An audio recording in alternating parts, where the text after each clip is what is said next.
इंदौर शहर में real estate क्षेत्र से जुड़े हुए एक बड़े मामले में कर चोरी के गंभीर आरोप सामने आए हैं।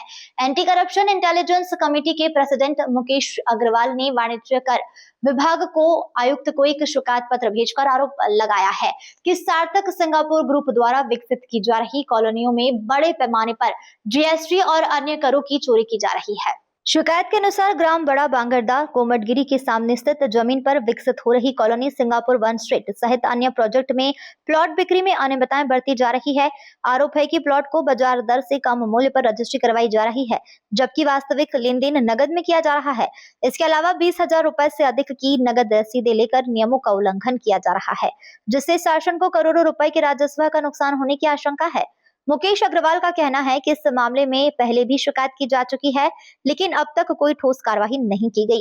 उन्होंने विभाग से इस पर जवाब मांगते हुए कहा कि यदि कार्रवाई नहीं की जा रही है तो उसके कारण स्पष्ट किए जाएं।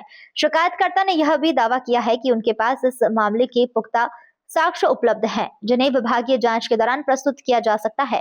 साथ ही उन्होंने अपनी सुरक्षा को लेकर खतरा बताते हुए पुलिस सुरक्षा की मांग भी की है। इस मामले की प्रतिलिपि राष्ट्रपति, प्रधानमंत्री, मुख्यमंत्री सहित अन्य वरिष्ठ अधिकारियों को भेजी गई है।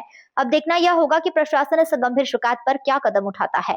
ACIC प्रेसिडेंट इंदौर, मेरे द्वारा काले धन स्कीम को लेके GST चोरी व अन्य टैक्स चोरी को लेकर सार्थक सिंगापुर ग्रुप इंदौर के खिलाफ शिकायतें प्रेषित की गई है, जिसमें EOW वहाँ से भोपाल मुख्यालय, वहाँ से वाणिज्य कर प्रिंसिपल सेक्रेटरी, वहाँ से यहाँ पे इंदौर में शिकायत पहुँची है जांच के लिए, जिसके कि 8 महीने हो गए। मेरे द्वारा आज मेरे साथियों द्वारा एंटी करप्शन ACIC के साथियों द्वारा यहाँ पे ज्ञापन दिया गया, रिपोर्ट जवाब मांगने के लिए कि क्या कार्रवाई की गई है।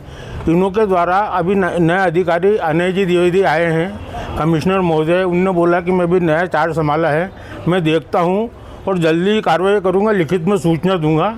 मैं संतुष्ट हूं इनके जवाब से, किंतु पूर्व में मेरे द्वारा यहाँ पे एविडेंस सहित वाणिज्य कर में 7वें महीने 2025 में कमिश्नर महोदय को, 8वें महीने में जॉइंट कमिश्नर महोदय को, 9वें महीने में मेरे द्वारा एविडेंस की पेन ड्राइव, ऑडियो, वीडियो और ऑन हैंडराइटिंग दस्तावेज भी दिए गए हैं।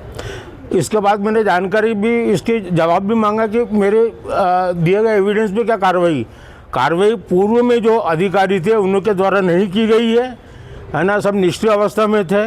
उम्मीद कर रहा हूँ कि अभी जो अनय द्विवेदी जी कमिश्नर साहब आए हैं वाणिज्य कर, वो इस कार्रवाई को अंजाम तक पहुँचाएंगे। नहीं तो मेरे साथ में मेरे वकील मित्र हैं, मैं इनों के खिलाफ प्राइवेट कंप्लेंट करने वाला हूँ। द्विवेदी जी के से संतुष्ट हैं आप? हाँ, द्विवेदी जी के व्यवहार से, उनके जवाब से अभी वर्तमान में संतुष्ट हूँ। उनका कहना है कि मैं जल्दी ही कार्रवाई करके आपको इसकी सूचना भी लिखित में दूंगा। कितना कर बाकी है जी? कितना कर बाकी कर रखा है? नहीं, कर बाकी कोई सीमा ही नहीं है, बहुत सारे प्रोजेक्ट है।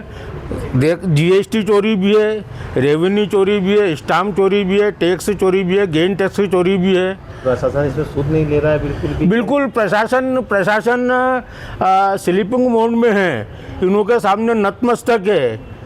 प्रशासन किसी भी रूप में कोई भी कार्रवाई नहीं, दबाव के चक्कर में प्रशासन कोई कार्रवाई नहीं। हाँ, दबाव के चक्कर में इनके प्रशासनिक लोगों से रिलेशन है, कोई भी कार्रवाई नहीं करना चाहता। मुझे आप लोगों का सहयोग चाहिए, इस खबर को ज़्यादा से ज़्यादा वायरल करें और मेरा साथ देवे, जिससे कि देश का अधिकतम फायदा हो सके। अग्रवाल जी काफ़ी समय से उसमें ज्ञापन दे रहे हैं और कितनी बार शिकायतें की है। अब अगर इस बार जो ज्ञापन दिया अगर कार्रवाई नहीं की जाती है तो इसके लिए हम न्यायालय की शरण लेने की हम आगे का कार्रवाई है हमारी। कंटिन्यू 3-4 बार आवेदन दे चुके हैं, जांच क्यों नहीं हो रही, क्या कारण है इसका? वही कारण के लिए आज फिर ज्ञापन दे कि हमारी अगर सुनवाई नहीं होती है तो हम आगे फिर न्यायालय की शरण लें। इंदौर से नेशन टाइम की रिपोर्ट।